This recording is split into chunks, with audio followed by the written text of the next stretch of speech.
What's up? What's up? Welcome to today's call. It's going to be awesome. We've got a brand new fix and flip that we're going to be touring, and Maeli is on location. She's going to be walking through the new fix and flip with us.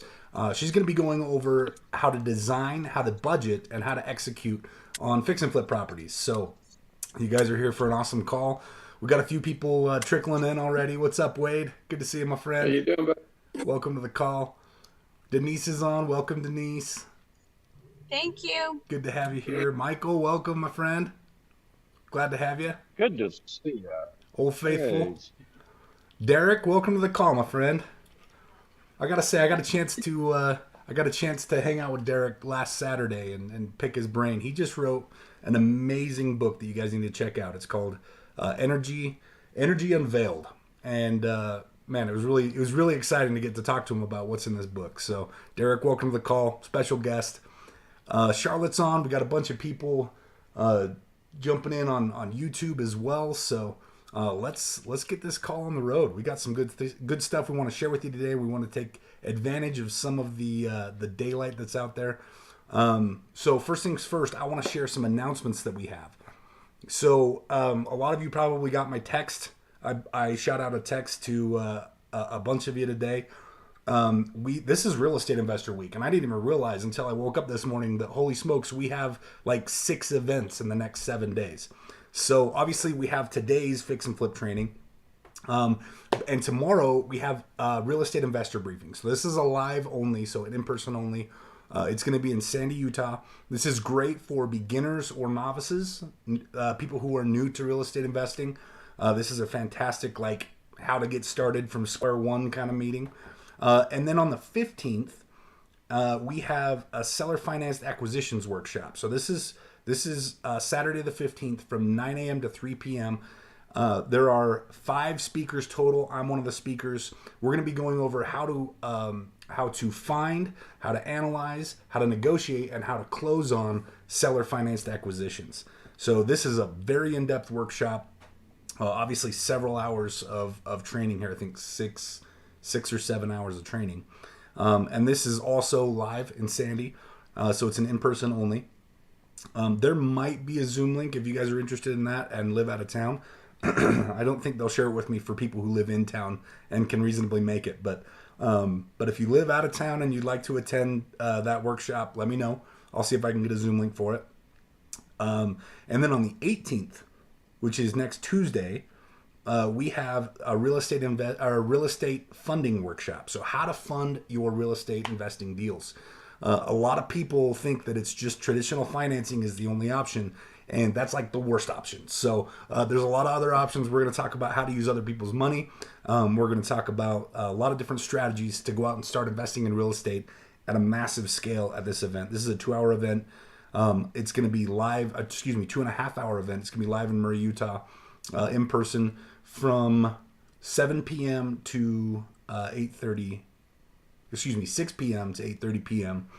And then finally, a week from today on this call, we're going to be broadcasting the masterclass with Chris Wilson. Now, Chris Wilson teaches all of our buy and hold classes in our Renatus education. He teaches the wholesaling class.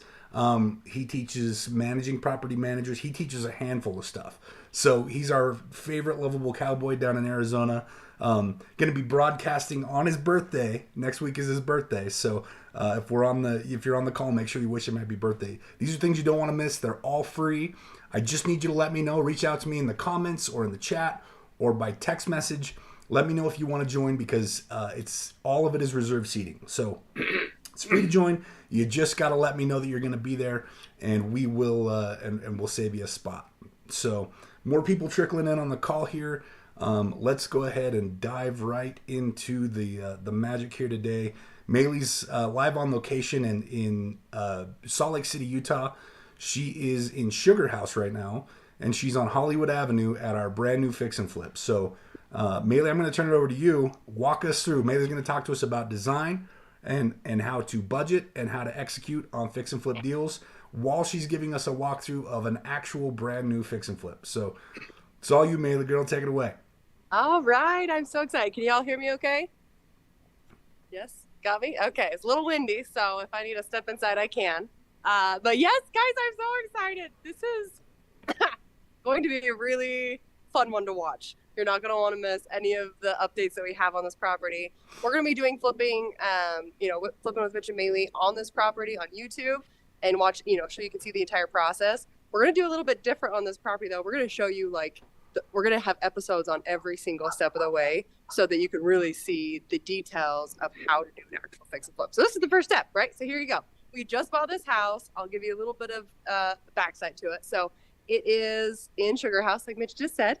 It is a very sought after neighborhood. So you have, there's about 5 streets here in Sugar House that if you, do a house right, you will make your money back always, right? And so it really is such an incredible location, and really in real estate, location, right? And in business in general. So I am excited to finally have one right here on Hollywood. We've never done one in this, bougie neighborhood. So this will be exciting. From there, we're going to show you the problem child that we just picked up. It really is a problem child. I can't believe we're doing this property. Other than it'll be super fun. We're probably the only ones qualified to save this house, which is also why it's exciting, right?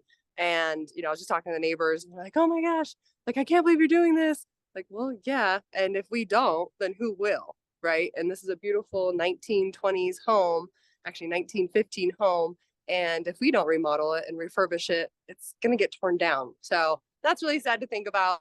I love that we're gonna be able to give it a nice facelift and make it a super, super nice house when we're done with it. So it's going to be a huge, turnaround. So I'm going to show you kind of the street and the neighborhood, but I'm going to flip around. So you don't want to see me, you want to see the house. So as you can see, well, actually, I'll show you kind of the cute little neighborhood that it is. So you have cute kids just swinging on the porch swing. So you have actually a mixture of some updated brand new homes, like if they did tear down a house. And then you have obviously these bungalow craftsman style homes. And this one, it was a bungalow, but they redid the facade of the front. And so it looks a little bit different, a little more updated. But as you can see, every home on this street, at some point had been remodeled. This is the only one that actually hasn't been.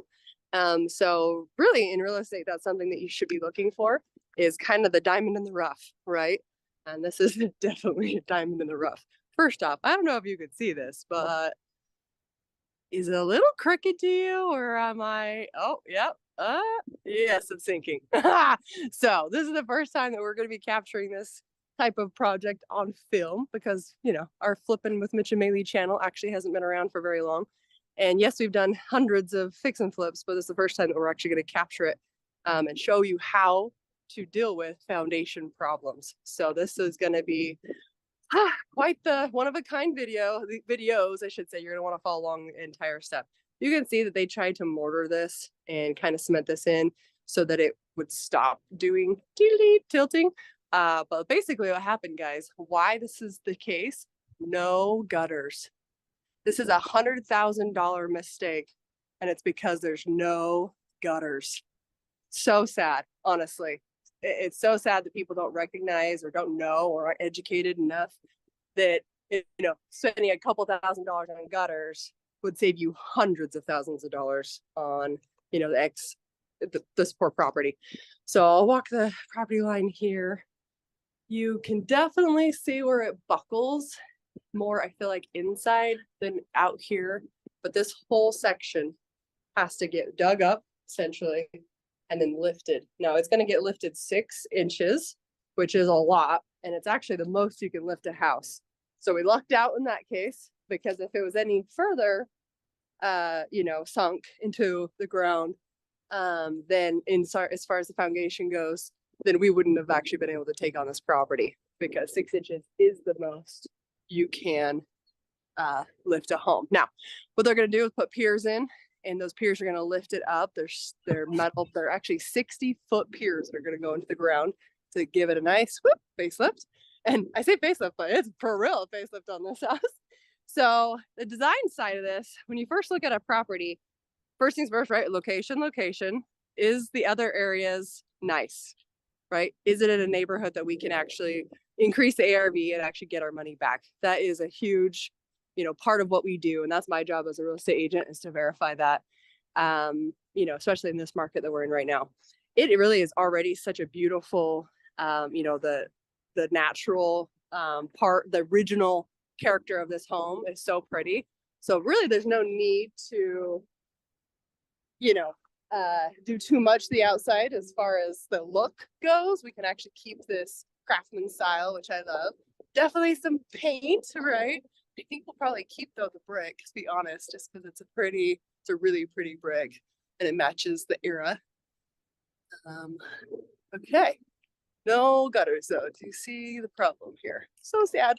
But new AC unit, huh? Yeah, exactly. I said new paint. I did say new paint. You do have a what?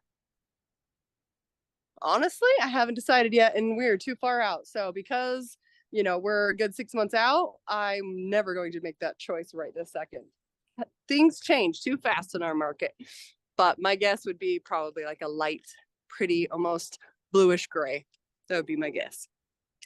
Okay, so the roof is actually from the inspection not in terrible shape, but it is have 2 layers of shingles. So if we do have to replace this roof, it's going to be a full tear off, which sucks. We did we did calculate for that, so that's good. Hopefully we don't have to. We can just kind of patch a few spots as we do the lift, but we really won't know until we lift the house up. But I don't love the color of the shingles, so I'd be totally fine with having to redo them. Honestly, we would get our money back, I think, on that. There's a back door. I love that because it goes right into the actual 2-car garage, which this is a huge win. There's not a lot of properties over here that have a 2-car garage that's like detached like this, and this much land. Like, actually, this is a ton of property for this area. So putting in a nice fence right here would give them a ton of seclusion. I don't know that we have to, and normally we do not put fences in. So as we get closer, we'll obviously nail that down. But it is cool because you're right up against another church. This reminds me so much of Denver Street. I don't know if anybody has been or was a part of Denver Street with us, but and was like maybe partnered on it. But literally, Denver Street was right across the street from a church as well. So it's fun. This is actually a great. Yeah, Charlotte. Yes, Denver Street. So you'll actually feel like everything about this house will remind you of Denver Street, which is why I like it. It was actually one of my favorite flips to do. And we had the best feedback probably out of all of our flips on Denver Street. And we did get $60,000 above asking. So, that's cool. Definitely different market, but I think we can do it. All right. So let's go on inside. What do you think? Let's think. Oh gosh, it's so bad. I promise I have the camera straight. It's just not straight. But the good part is, so the piers, we do have to do 2 piers here up front, and then we have to do 7 on the side. So as far as like lifting the home, the whole house actually doesn't have to get lifted. So it does actually change how expensive it is. Believe it or not, it's only a $28,000 lift. When I show you inside, you're not going to be like, why did this door lock? Uh-oh. It's a self-locking door. That's not good. Because my keys are inside. Well, interesting. How do you unlock a door from the outside? And then it naturally locks. Hello. Well, I'm gonna have to go figure this out. I'm gonna take a pause, Mitch. You want to talk about foundation and what that looks like and your experience with foundation issues, so people aren't so terrified, and how exciting it's gonna be to watch it. I will be right back. You got it. Let's dive in. So let me switch the spotlight here. Alrighty. So while Maeli's looking for the keys, hopefully she can figure out how to get back in. We're actually still working. So we'll talk numbers a little bit. So we ended up buying this house. They wanted $625,000 for this house. We were able to get it down to $500,000, and we were able to work that down in our negotiation during due diligence. So our original offer, I think, was $525,000, which was $100,000 lower. And then we were able to bring it down an additional $25,000 to $500,000 when they, as we kind of went through that due diligence and saw what was needed in the property. This property needs quite a bit. It needs to be re-roped. It needs new electrical, is what that means, like throughout, all new wire. It needs a lot of new plumbing, not all new plumbing, but a lot. It needs, obviously, it needs piers, as Maeli was pointing out. So we have to raise part of that foundation, and then we have to then we have to also budget for all of our standard upgrades that we do to the house. So adding all that up, it came to about $200,000. Now it's not a huge house. It's like 1,800 square feet. So it's not, it looks a lot bigger than it is. It's not a very big house, but we are so we're actually in the process. We were able to raise enough money to purchase the property. We're still looking for some equity partners to be able to go out and finish this property, but we can get started on it, which is nice. So we've contracted with the pier, the foundation company that's going to do the piers. So we gave them a deposit. We've signed a contract. They're in the process of getting permits right now, and then they're going to be starting the work on that process as they get in. So we are we're about $200,000 in remodel costs on this property. That puts us at about $700,000 all in. Obviously, we have some holding costs that we're going to have. We've got some agent fees, some closing costs when we sell it. But all in all, we think we're going to be able to sell this house for about $900,000, roughly, give or take, based on the market.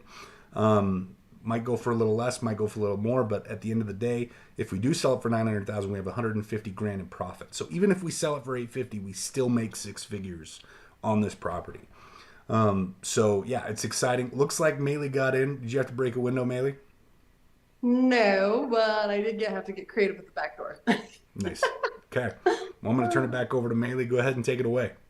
All right. And luckily I've been here before, and that is the weirdest. So I've never had a self-locking door. That's a little bizarre, but hey, it is what it is. So I'm going to flip the camera back around so you can see. So welcome to 1915.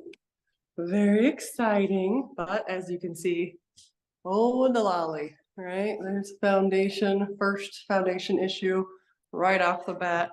Believe it or not, that's just going to sink right back in. I know that sounds crazy. This slope goes from, nice, perfect, and then right here goes, and it just keeps on dipping as this gets pulled away from the foundation. So, right, it's going to have all new sheetrock to fix this issue, and that's how you solve this problem. Once it's lifted, though, you'll be surprised on how, when we were talking to the structural engineers, they're like, it's crazy how the house wants to be back to where it was. Like it wants to be home, if you will. And so that was good news. Talking with them, they definitely gave me a lot of peace of mind, knowing that we can tackle this and it's not going to be as big of a deal maybe as I thought. Look at this carpet, huh? Who wants that?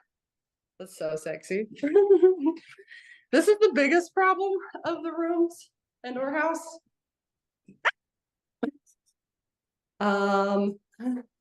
Yikes. Why? Right? Oh boy, this is a doozy. Again, I can't believe that this is only $28,000 to lift, because it is pretty, intense as far as how much the home has dipped. It doesn't feel like 6 inches. It feels like so much more, but they have, they have a guarantee, that they've written me that this is the case. So they've signed it. They better deliver on it. Look at the window. Like here's a straight angle and it's all pink. This whole, but it's a really ugly bathroom. I mean, it's just a tiny little guy. We'll fix that. And then the idea here, so this is the master as it sits. So when you walk in, you have a his and a her closet. And we're gonna honestly probably get rid of those. And we're gonna split this in the middle. I kind of taped off some stuff just to kind of get some measuring and kind of think through it. because what I'm going to do is we're going to create a master bathroom ensuite and a closet out of this. So this whole section here is actually where the crawl space is downstairs when I show you that. So plumbing wise, super easy to get to. Will the plumber like it? Not so much crawling through that nastiness, but it's easy. You don't have to tear up any floors, right? You don't have to go through the ceiling. So sheetrock, it's actually fairly inexpensive to have to work with subfloor, or excuse me, with crawl spaces. So that was a win on our side. This is an addition that was done in like 70.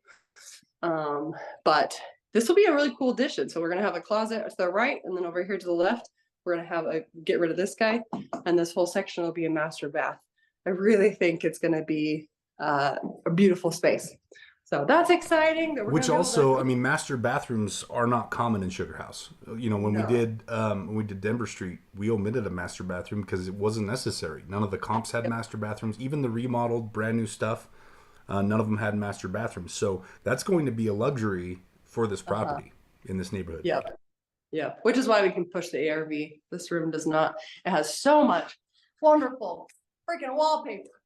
Oh, you know that I hate wallpaper. Well, it's covered in nasty wallpaper, but it's fine. We'll get to it. Covered though. Everything's covered. Nasty, nasty, nasty. And love this wallpaper, right? Digging the 70s, 60s vibe. Tiny kitchen. So let me go back out to the front so you can kind of get the flow of the house. So look at that original craftsman. Look at that original craftsman molding as well. I hope we'll be able to save that as we have to re-sheet rock this room, because this is all original. I mean, this is all from the 1920s. So pretty. I'm so happy that, just like Denver Street, right? We were able to keep all that craftsman style, crown molding. Yeah, this is going to be a beautiful, ability to bring this to light. So here is, so this is the formal living room, if you will. So you have this really long living room. Pretty cool. This would be more like a little den, sitting area. And then this would be like the living room space with the couch and whatnot. And then here is actually the formal dining room. And I love that that's the case. I will be moving the chandelier over so it's centered above this window here and opening up this wall. So here it is not a load-bearing wall, so that's fantastic. And we're just going to get rid of this all the way to this right here, keep a pillar here so we can keep this craftsman style, obviously molding, but then also just to kind of give a little bit more stability, not having to put a steel beam in. But that will actually turn into the bar. So that will be the island, if you will, which is so great because that'll just open this whole space up. So you'll be able to have the dining room and the kitchen right all in one space. And then it'll actually be a pretty big kitchen because you're adding that huge island that'll be right there. Yeah, that's going to be so fun. This is a challenge. So we've got about, a good 2 inches there. So we're gonna have to think through, some creative ways to, it looks like if we just chopped it all out, that's gonna be expensive to chop it all out because it looks like cement that's been poured. So we're gonna have to get creative with how to make that a nice transition. All of this gets to go.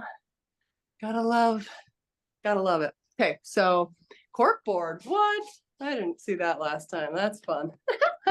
I gotta, yes. Gotta get your slider. You gotta get that. So we'll also be opening up this side of the wall. We will only be opening up this side though, because this is load bearing. And so just this section of the wall can get torn down and then leave that as a pillar and keep that open as like a doorway. So kind of keep it a little bit more intimate as a kitchen because the bathroom is just right there. So that'll be nice. And then, let's go downstairs. My favorite part of the entire house. Here it comes. Yes, that is shag carpet on the walls. Yes, it is. I don't know why this was the case. Does anybody know? Tell me why. Why was this? I do. 1970s. That's why. I know, but who knows why they did anything in the 70s? I think they did it to hide the cracks in the foundation or the. There you go. There you go. Oh man. So a little bit more cracking here, but again, that's actually because it's being pulled to the right. So as soon as that comes back, it'll be nice and centered. That's the door that I just broke into, so that's cool. But this is a nice size pantry actually for this area. We'll be able to build that out a little bit differently, but having a pantry for a kitchen space like this, it's super cool. I think I also overheard Mitchie say that it's only 1,800 square feet. It's actually not. It is 2,800 square feet, so it is bigger than you thought. Look at this scariness and going into the dungeon where all the dead bodies are. Okay, hopefully not, actually. That's creepy to think about, but okay. Because, I'm always here by myself. It's so fun. So you have a nice big closet here. Don't know exactly what to do with it. They did pour footings back in the day like this, the foundation. I hate it, but we're going to make it a feature, right? So this is all going to become storage. It's going to be awesome cabinetry down here so they can store all of their amazingness. And in this area, you want places to be able to put your bikes and your skis and your, things like that. So that's exactly what we'll turn this space into, is just incredible storage. And so instead of it being like, oh, why are these freaking cement footings here? So annoying in this, Sugar House bungalow area. They do it and it's so frustrating. I actually did an Airbnb recently where I actually turned those shelves, that whole section like that, into bunk beds. So it was like 4 different beds that kids could sleep on. That was fun, but the fall off, a little dangerous. Wasn't my Airbnb that I designed though, so it was fine. Well, I wouldn't do it, but if it's yours, it's fine. All right, this is the crawl space that I was talking about. So that's fantastic because, again, plumbing, electrical, and all that fun stuff. Not that people actually want to, right? Not that they actually want to, but if they do, it's great. Okay. Cute little bedroom. Honestly, it's probably too small to be a bedroom. Square footage wise, it's just barely enough, and there's no closet.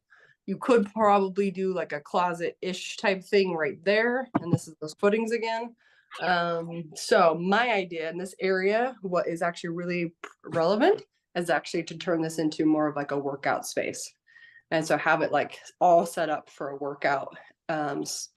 Space is probably what we will do with it, because people would rather have less bedrooms in this area and have like an office and a workout place.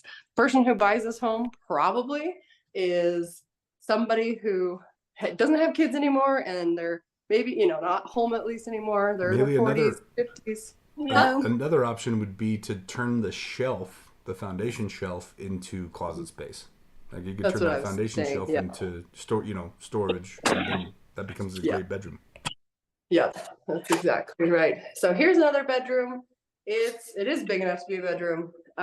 So that's great. There's actually 3 bedrooms upstairs, and here's the 4th bedroom that's like actual bedroom, which is why I'm like, oh, all our comps, like even the comps at 3 bedroom are at the 900. So I feel really like, if we do it right, you know what I mean? So I feel really confident that if we just turn this into a bedroom, then the other space would be a really cool workout area, just, on the top of my head. Okay. And then this is, why did the light turn off? Oh, no. I don't think I have light in here. Let's see.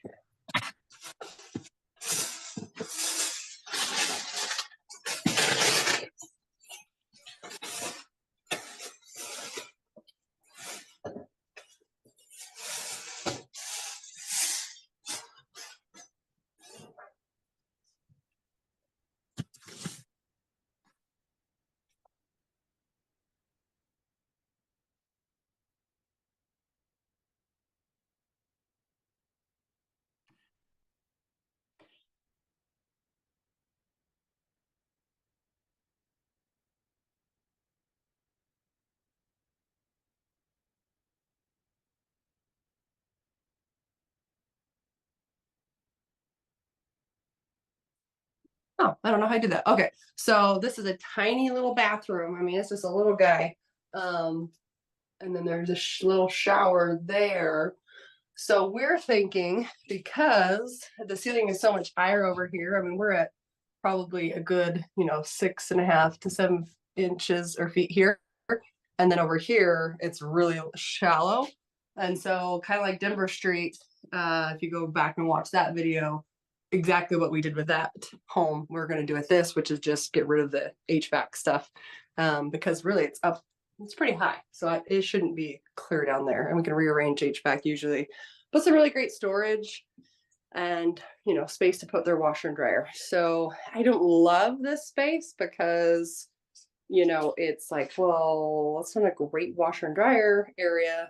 However, in this type of bungalow area, it's totally normal to have a smaller kind of washer and dryer. You can see the foundation crack. Yikes. Yikes, yikes, yikes. Some good news though is they did do a lot of the plumbing already. So there's copper throughout, as you can kind of see here. They did do a lot of the plumbing. So that's a huge bonus for us. We will have to re-rope everything as far as electrical. Oh, brand new water heater. So furnace. So a few good things. Not very many, but a few good things going for it as far as things we don't have to pay for. I do love these craftsman style beams. I think we'll definitely keep those if we can. Yeah, so pretty simple. That's why I feel like this room totally can be a workout room. But on the other side of this, just as like a thought too, is where that bathroom was. So maybe we just actually open it all up and give it, that whole area could be laundry, and then this could be the bathroom, you know. So there's options. I got to get the full floor plan done, which is being done right now, so we can get permits pulled.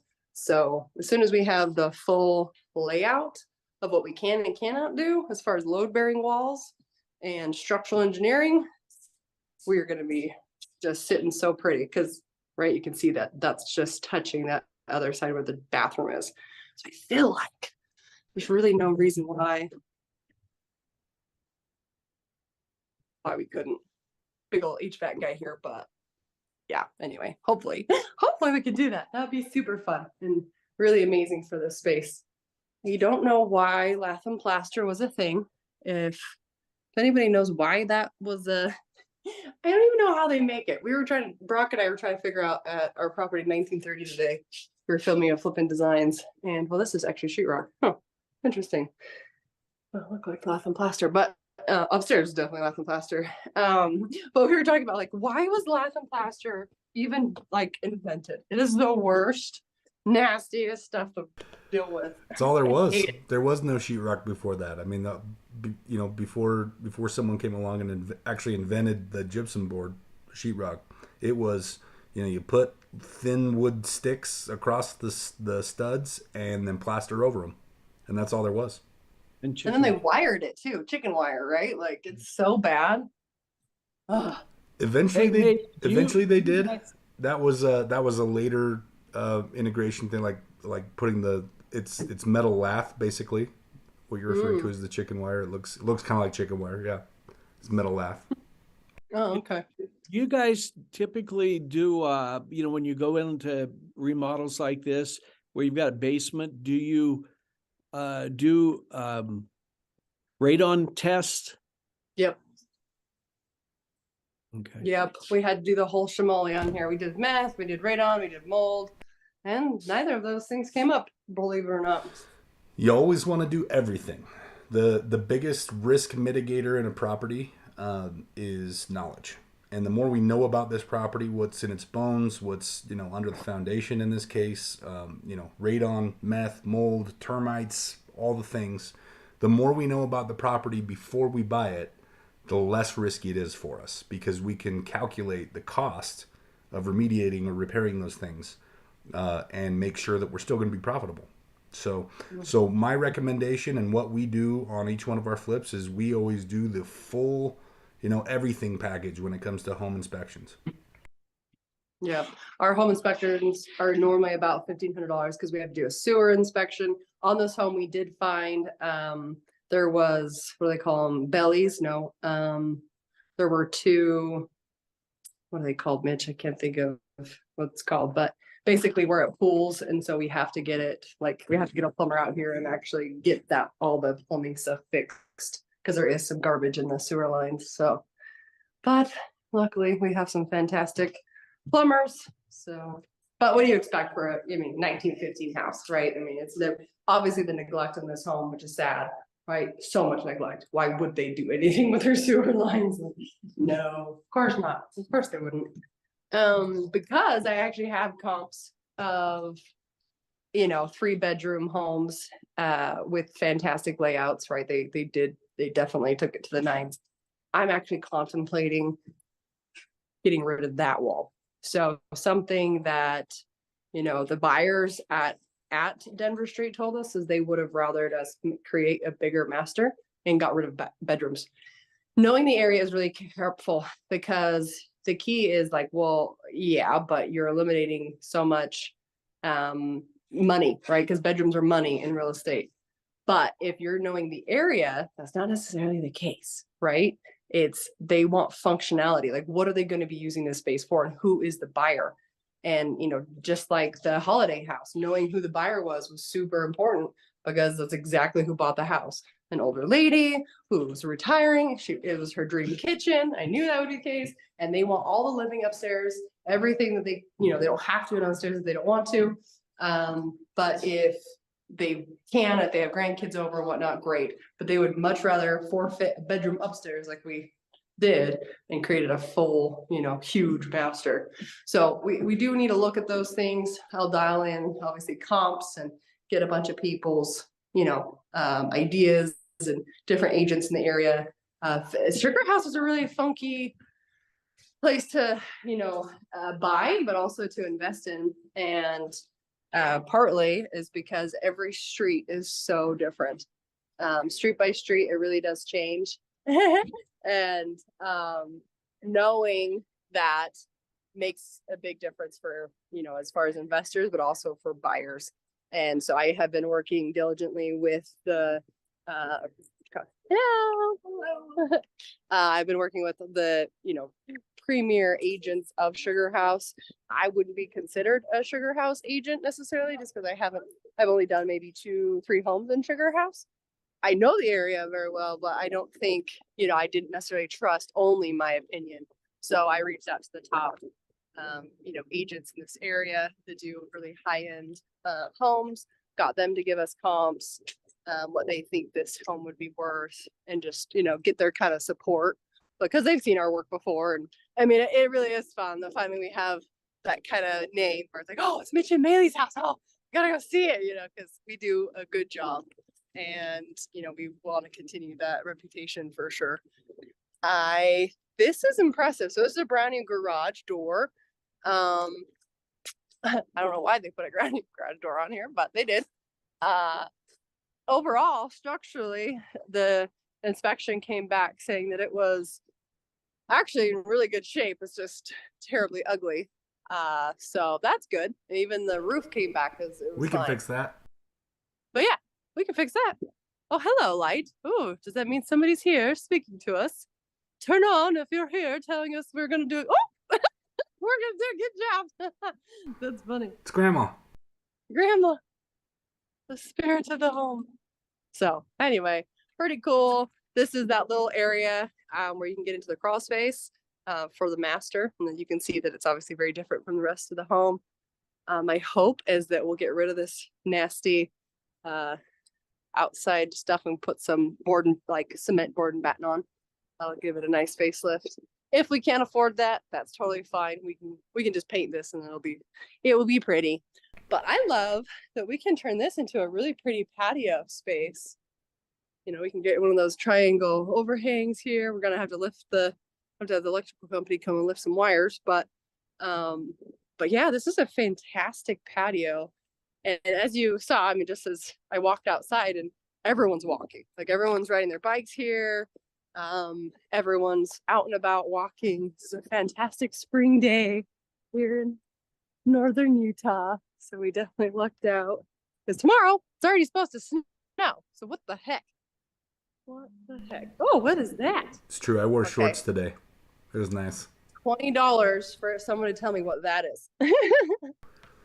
That looks like a foundation tie.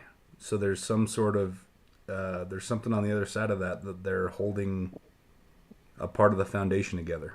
That's a giant washer is what that is. Oh, that's interesting. interesting. But you weren't supposed to answer. I was supposed to give somebody $20.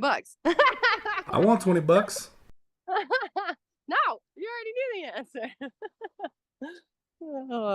But You yeah, owe me- being on the you owe me corner is 20 really bucks. cool. What? You owe me $20. I owe you $20. All right, I'll give you $20. Bend over, I'll kick you. All right. Well, overall, the biggest problem with this house is obviously the foundation. So first things first, we can't do anything. We can't gut it. We can't, do any of the normal stuff that we would already start doing, which does, suck because of timeline and money. Time is money in the industry we're in. But, we're going to have to wait for the inspection to come, or excuse me, the permits to come back. Luckily, the permits for the foundation and the permits for the actual house, we can submit them at the same time. So as we're getting all that together, we'll be waiting on them, but we'll be waiting on them together. So at least and it takes only 3 days for them to actually lift this house. So we're going to be doing a Facebook Live, YouTube Live, maybe even, to show exactly how you lift a house. I think I've never seen it. So I'm really excited to see him come out and do this and the type of work that it takes to actually make this happen. It's going to be really cool. So stay tuned on that. Any questions? Let's open it up for questions. Maybe can you talk a little bit day. about design style that you're going for? I mean, is this going to be like, are you doing a modern rustic on it? Are you going farmhouse? What design style are you going? And then do you have like color palette in mind yet? Like what color of flooring you're doing? Do you have you picked out any of those things yet? So I have the few comps that I pulled that I really got some inspiration from. What they did is actually kind of what we did with Denver Street, which is we took the Craftsman style from the outside, gave it a nice facelift, but kept it Craftsman, then brought the Craftsman into the dining room and the living room because it had, all the crown molding and the original Craftsman style. But then once you pass the threshold of, the dining room, from there, the rest of the house of Denver Street is very modern. And so that's kind of what we're going to have to do with this house, just because we can't actually get all the original, obviously, crown molding to give back for the rest of the house. So that's kind of the hope, is that right when you walk in, you'll feel like, oh my gosh, this is 1915, right? But then as you go into the bedrooms, into the master and whatnot, it'll feel very much just a very clean, modern home. I will be going so today we actually picked out the color palettes for the rest of these homes for 2023. And those color palettes are, I'll be sharing them on Saturday. They actually drop. So feel free to watch our flipping designs, because all the colors will be, I'll show you. We picked out flooring today for carpet and for the LVP. We talk about what the difference is between LVP and laminate flooring. I know that's kind of a big deal, and people don't really talk about it too much, or they get sold on something that's actually not accurate. So going through that, and we actually went to the floor. We went to the actual showroom. I drove a forklift today. It was super fun. So you're gonna have to watch that. Yeah. So we had a good time picking all the templates out today. So it is more of a, it's just a bright. So 2023, they're wanting warm, right? Woods. So woods are definitely super in right now. So I'm almost hoping that there's a house, maybe I'd go for a walk, but there's a house just down the street that is so pretty, and their columns that they did on their home is this really pretty wood.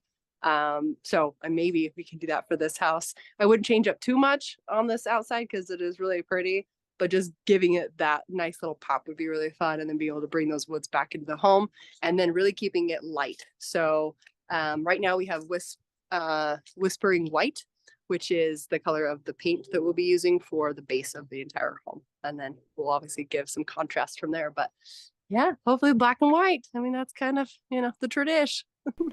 I love it. So Charlotte has a question. She says, do you have to disclose the foundation problem? I know the answer, but you are the real estate agent. Would you like to answer that question? So once it's been fixed and I have actual proof that it's, 100% certified, and the company that we're going with is lifetime guaranteed, and it's an insurance backed, lifetime guarantee. So it's not even just that they're the company's guaranteeing it, because they could go out of business, right? It's like, okay, well, your lifetime guarantee actually doesn't mean anything to me because, right? It's like, okay, well, if you go out of business, my poor people who bought this house, right? So no, it's actually an insurance policy that lifetime guarantees the foundation. So I do love that. If somebody asks me about it, of course I would do that, but we don't actually have to disclose that, believe it or not. We do on the seller disclosures. We don't Yes. verbally, but we do on the seller disclosures. But that does give us an opportunity to be like, here's an insurance policy on it, you know. Yeah, so it's a good exactly. thing. Yeah, and we would give that to them, right? We'd obviously hand that over to them. But as far as on the listing side, we don't have to say anything. This was such a sought after home. Everyone wanted to do this project. I mean, I had every agent, I think, in the Valley ask me about this property. Hey, Maeli, have you seen this? Hey, Maeli, have you seen? It was like, yes, I actually have. When we were actually raising money, two of the agents go, oh, yeah, I know that house. I wanted to do that house. And I'm like, well, I mean, they're like, we couldn't do it though. Well, I think you just don't know we know, right? And that's the key. What I brought up on the first part of this call, which is, if we didn't do it, who would? And I hate that thought that, this home would be torn down. I don't love, I love, just like Ridgedale, right? It was 2 days for being torn down and we saved it. And it turned out to be one of our most beautiful homes we've ever done. So I love that idea. I hope I can track down maybe some original owners and, maybe pull up some stories about it. That'd be really cool, just to kind of give some love back to this neighborhood. But it is fun. I mean, you can see, you have, the actual mountain range just right here in Weber State. You can actually see some of their housing right there. So it is really close to Weber State. Excuse me. Why am I saying Weber State? Really close to Westminster. And Westminster is a very sought after school here in the Utah Valley. Very expensive business school. Yep.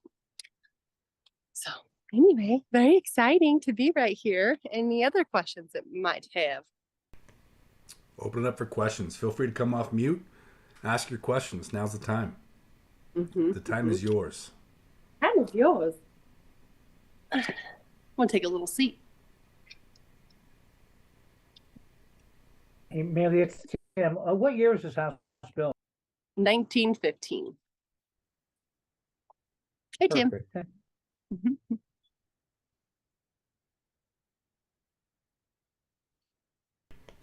I bet a question too that you all might have is who's doing the foundation work? Because we had multiple bids and we ended up going with Ramjack. So that's who we ended up going with.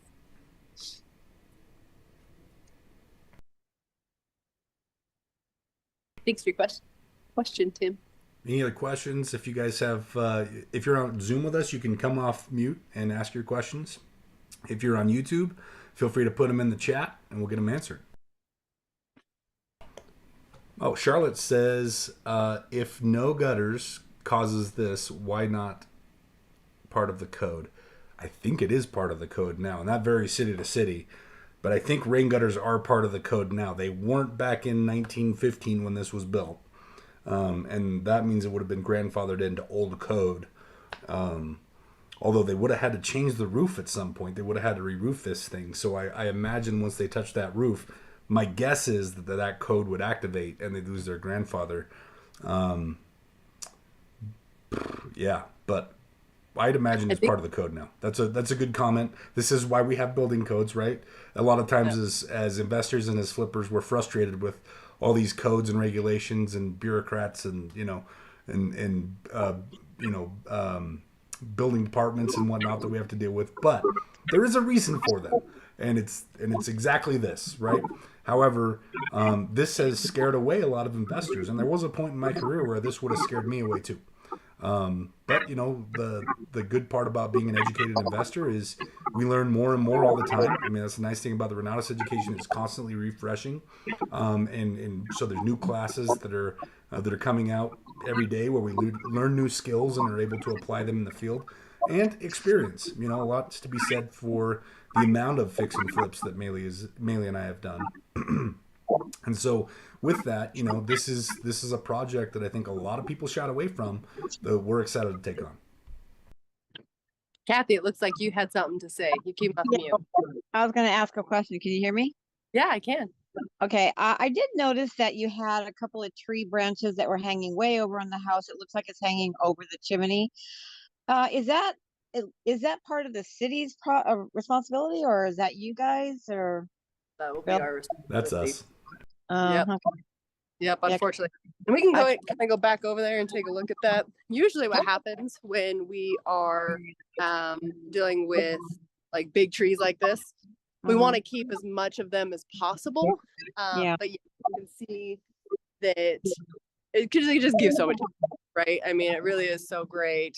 You can see across the street, they actually turned it into a swing right there and it's so cute. They actually took it's not even just a swing. The girl that was up there playing, it's a snowboard. They took a snowboard, put it out on that tree, and so she can practice snowboarding in different like angles and stuff. So cool. Anyway, but yeah, so most of our properties, you definitely like Holiday we just sold. We actually pulled out 15 trees because it just it is part of the process, or we'll just chop it down to the stud. We did that over evergreen on 2 of the trees. So yeah, I these hate trees to lose that tree. I think we'll just prune it back, make sure it's not hanging over the roof. Yeah, but it gives a lot of shade. Once this home, when it all has all the leaves and everything, this is going to provide so much privacy, but also so much shade for this house. It would be really sad to tear that out. This one, I probably would maybe get rid of just because it distracts from the home. But we'll see what we end up doing on this tree here. Now, I did notice there's a downspout in the front. Now, I came in a little bit late, so I came in right when you were already going around the side of the house. Mm. Does it have gutters or not? Because it looks No, like yeah. but Right here on the front, it has gutters, but nowhere on the It sides. has a gutter. It has a gutter. Yeah, there you go. Maybe that's how they justified getting around the code, Charlotte. Yeah, They put it has a rain gutter. I love that. So yeah, both sides, they don't have gutters. So it is interesting that back part of there does, but this side doesn't either. And it's interesting that this side didn't get, hit. There's no foundation issues. I don't know why that's the case, but when I was talking to the structural engineers, I mean that's all they kept saying is that it's because of no rain gutters. Like it's just over time, 20 years, 30 years of no rain It gutters. softens and bam, the soil. what Yeah, happened. all that moisture being concentrated into one area. And you can see, if you go back on that side yard, you can see the little ravine that it's created. But in a Yeah. concentrated area, a high amount of moisture is going to soften the soil. And especially these bungalow foundations in Sugar House, you saw how thick they are. They're heavy, right? So it's basically an oversized footing instead of a foundation.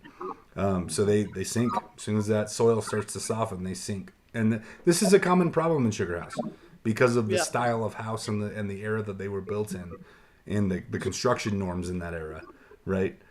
This is a common thing you run into. Okay, well, Yeah, in fact, Ramjack said, the reason why they could give us an exact bid, I mean, they came out here and dug and tested and did all their engineering stuff, but the reason why they knew how deep, like the bid was how deep they have to get the piers to be is because they literally did they've done 15 homes on this exact same street. So it's like, oh, okay. Like you've been here before. It's like, yeah, this is totally normal for this, unfortunately. yeah, I'm really interested in what you're going to do with that transition because I happen to have 2 in this house here, but mine is not as big as yours, and we're still trying to figure out what the heck to do with that little tiny step. And it's in our case, it's about a good half inch. Yeah. Yours looks like almost an inch. Oh yeah, it's a full inch for sure.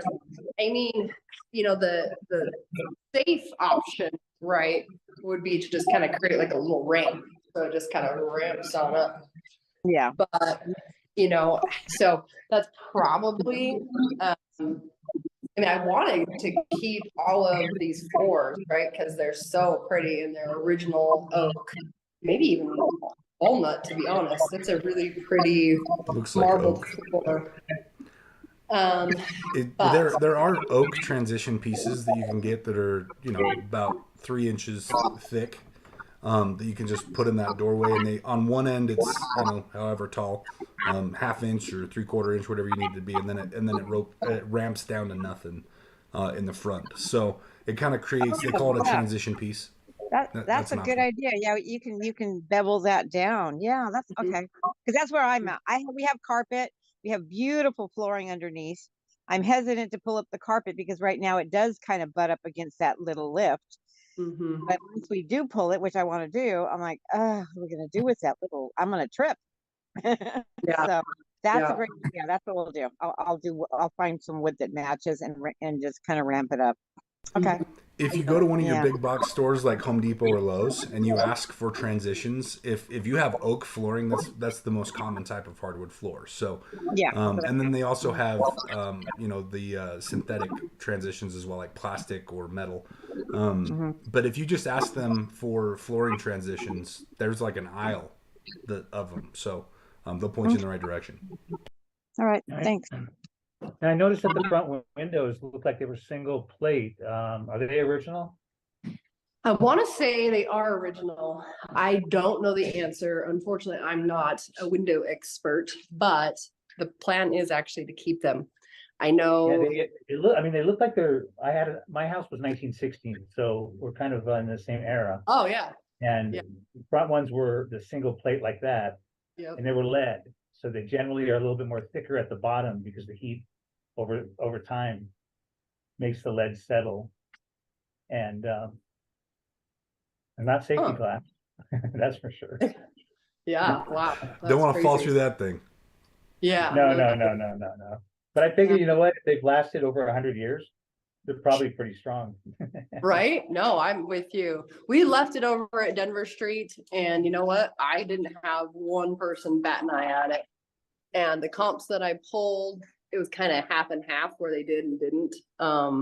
So I feel like I would rather keep it, just to kind of give a hat to the OG of who, the craftsman who built this home. I would hate to have to replace these. I don't think I'm going to. And it will save us quite a bit of money because we do have to replace all the other windows in this house. So leaving all the craftsman style ones like these, I'm hoping, because you just don't find windows like this anymore, right? I mean, this one's cracked, but we can actually just replace just the piece of glass. We don't have to replace the entire frame. So it's actually not so hard to recreate the craftsman style identically, really, with products that are anywhere. The front of my house was the same situation. It was original up front. With the back, when they did the renovation, they went ahead and we had to replace. Well, it was done before I got it, but had to be replaced. But it did match. You couldn't tell the difference. I love And that. it really wasn't that expensive. Yeah, I'll have to.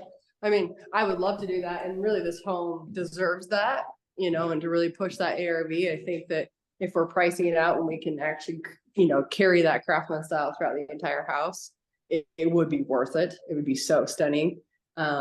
It would feel very rich and just warm. Well, and the craftsman style is nothing more than built up pieces of wood. If you look at that, what you're looking at right now, it's really like a 4-inch piece. Usually they extend over the sides a little bit. It doesn't look like it there. And there's that little flat 1/8 of an inch, looks like a beadboard, but really it's a flat piece that goes all the way to the back. Yep. Yeah, I mean, recreating this actually, if you're a craftsman, you could recreate it. Mitch could Hey, Mitch, you want a job? There you go. I don't know how to do any of that stuff. I'll do it for you. All right, cool. You're hired, Tim. Okay. I love this door. Unfortunately, we won't be able to keep it, but it is pretty cool. What do you think? Keep it or not keep it? I don't think that's original. That looks like a 1950s edition. Probably is. It's hideous. So it is heavy though. I mean, they don't build doors like they used to, man. To replace this door, it will cost me probably $3,000 if I tried to get the same type of quality, right? You could always, I found my replacement, no joke, for $25 at an antique store. And it was We did that with. Wow, yeah, okay. Because we did that over at Almond Street, and that was the last house that was built in 1896 was that house. Yeah. Yeah. And so that's where we found it too, was at like a salvage antique shop. So good advice. We should do that. All right, we're at the top of the hour. Any other questions before we wrap things up? This is last call for questions. Well, lastly, just is that historically designated or not in that neighborhood yet? Nope, thank goodness. Yeah. Yep. Thank goodness. I'm never picking up another historical sealed home ever. Not for a fix and flip. Now, if it was my own personal home, I would, potentially think about it. But not if it's a remodel or a fix and flip. I will Just adds not. another layer of headache. Yeah, I'm good. I'm good. But yeah, pretty cool. It would be nice to have a chain link fence there or some type of fence there. I do think most of these homes have some type, like a wood fence would be nice. Like they have a nice wood. I would want to keep it in the woods. You want it to match the feel of the neighborhood. They had chain link fence. It looks nice. You can see through it. So, it still gives back, so you can see the beauty of the home. But privacy wise, it would be a beautiful patio if we could do that. So I hope we have a budget to put in something tells me we won't on this house with all the problems that are going to come our way. But if we can, I think it would be, really nice to be able to give them that privacy here. So we'll see what we can accomplish. Ooh, what kind of church is that? That's cool too. Is that the same church? Hello. I love this time of day. It just this. Oh, I love April. Are those apartments to the left, maybe? Over here, yeah. Beautiful, like luxury apartments, actually. We're about 9th East and 20th South, right? Mm-hmm. In Salt Lake. Okay. Another option Avenue. you could do. I did one time, instead of doing a fence or a wall, it really needed a wall. I went out and bought a whole bunch of bushes to make a hedge. Yeah. And planted those all along. It was a lot cheaper. Yeah. Well, I mean, unfortunately, if they're tall enough, the bushes would have to be, they would be 150 bucks, but still cheaper. Lucky. Yeah, I got lucky because I think each hedge, it was like, I'm gonna say almost 4 feet tall, and I think I got them for like $15 a piece. And wow, what? Yeah, I got a really good deal, and so yeah, I thought, well, that's way cheaper than doing a fence. Oh, totally. Hey, if you see a deal like that, anybody that's watching this video, let me know, because we're all about trying to figure out how to make this cost effective, but also beautiful, right? So if you see stuff like that, send it my way, because we definitely could use that in even other properties. We have 9 renovations, so we might as well, hook a sister up. All right, any other questions? Beautiful sunset. Coming in from Zoom or from YouTube.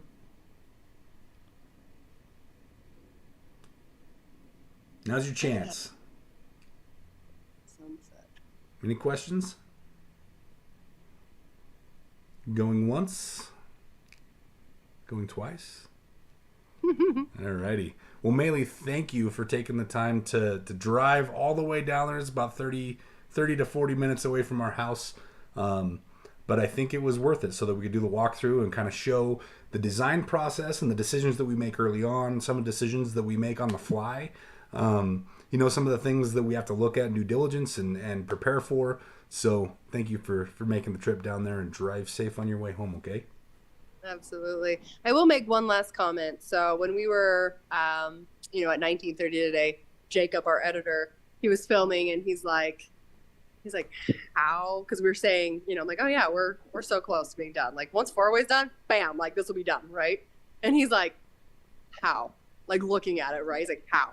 I'm like, oh yeah, no, the hardest part was the plumbing and the electrical and getting all the, getting the permit done and getting everybody to sign off on all of the structural stuff, right? And I'm like, once that's done, it's like carpet, paint, molding, doors, bam, like it's done, right? And he's like, how do you even know when you're looking at this house? Like, how do you even know what to put where? And like, he had no, I'm like, I'm so glad this is not my job. It's like, yeah. And that's what I wanted to leave off on, aces in their places, as you always say, Mitch. If you aren't that person, when you walk into a house, and you're like, I know exactly what I would do to this house. That's okay, right? It's okay. You don't, in order to be an investor, you don't have to be someone like me. Like that is not what it is, right? And I would say, although Mitch has great design, right? He wouldn't necessarily be like, oh yeah, this is exactly where, right? But he knows how to structurally do things, right? He would know how to do them and how much it would cost and if I'm able to do them, because usually the things I want to do, he says no, but just because cost effective. But sometimes I win. But it is important to just partner up with people who do. And I guess that's why last thing I wanted to say is that if you're the person that's like, okay, well, I have money, right? And I want to invest, and that $150,000 spread sounds amazing. Well, that's great. Partner up with people who do know what they're doing and who have done over 200 fix and flips, right?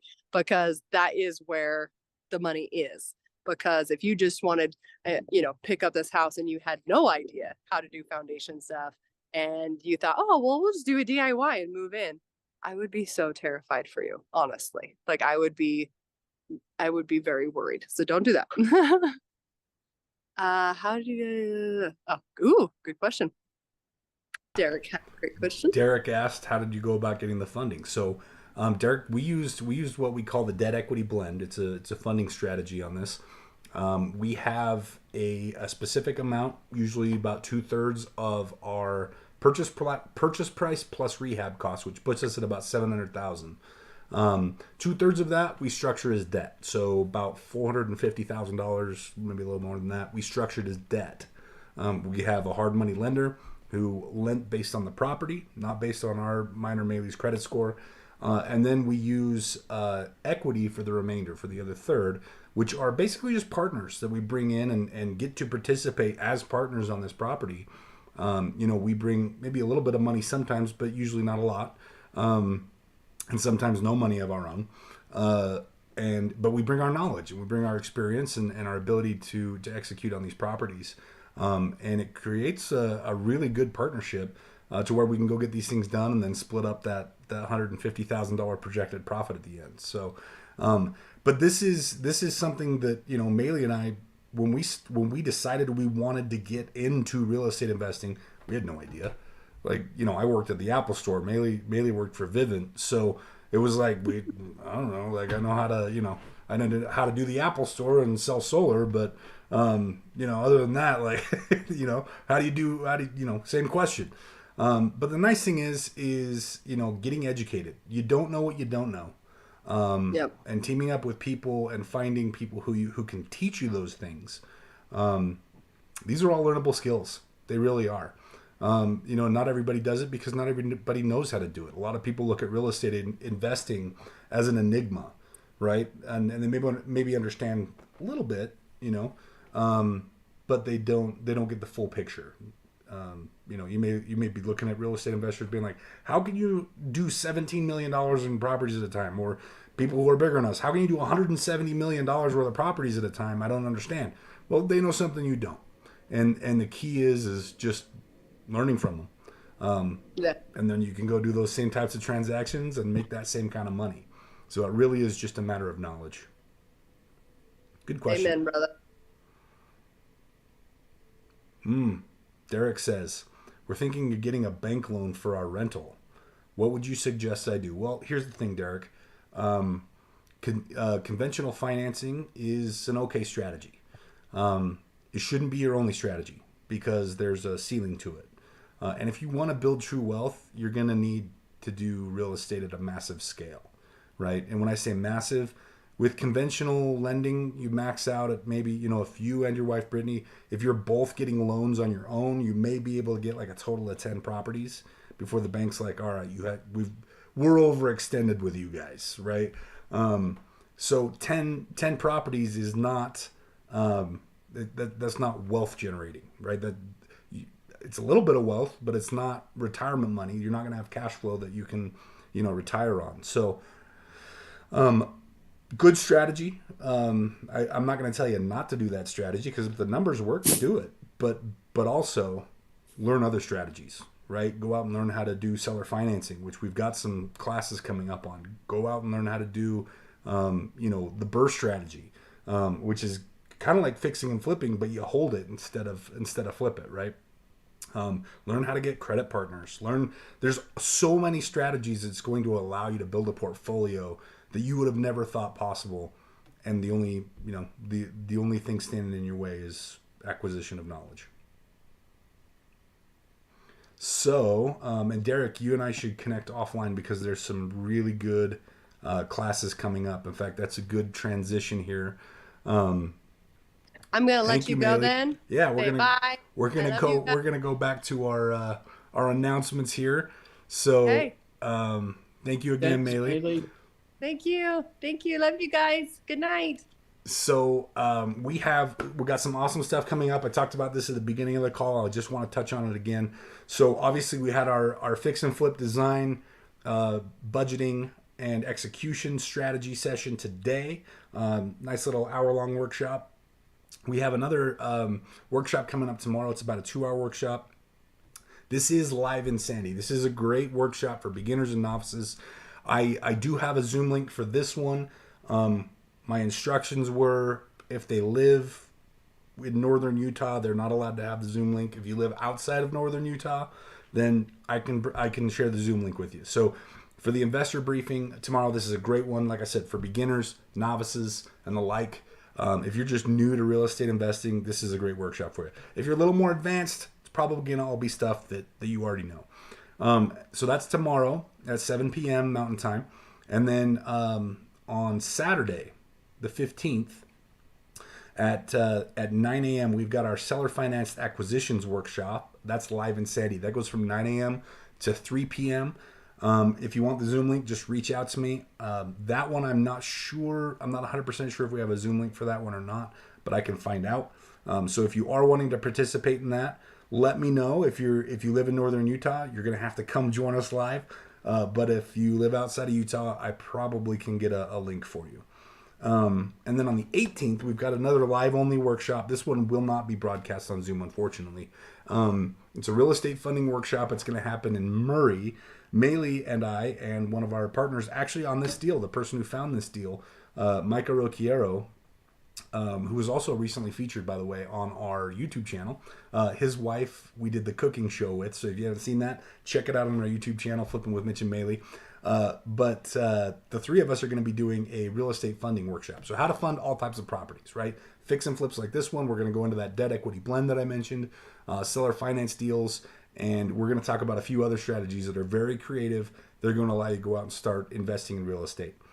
And then on the 19th, which is a week from today, on this call, we are going to be, we've got a special guest coming in. This is actually the Renatus instructor for the buy and holds class, the managing property managers class, the creative acquisitions class, the wholesaling class. He just has so much knowledge. He's done thousands of transactions. Chris Wilson is going to be joining us on his birthday from Arizona.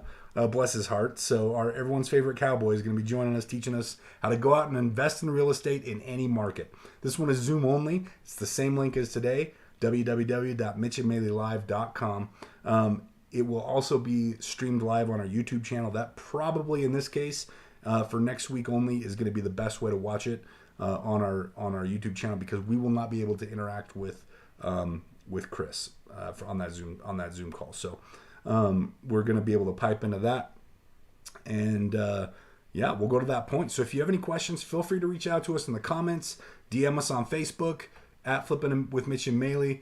Shoot us a text if you have our phone numbers. We're happy to chat, and we'd love to bring all of this amazing free education to you. So let us know. Guys, that's all we have for you today. I'm so grateful you were here. We'll see you all, hopefully, at the majority of these events coming up. It's Real Estate Investing Week, so you don't want to miss it. And in the meantime, stay hungry, stay healthy, stay happy. I love you all, and we'll see you on the flip side. Thanks, guys.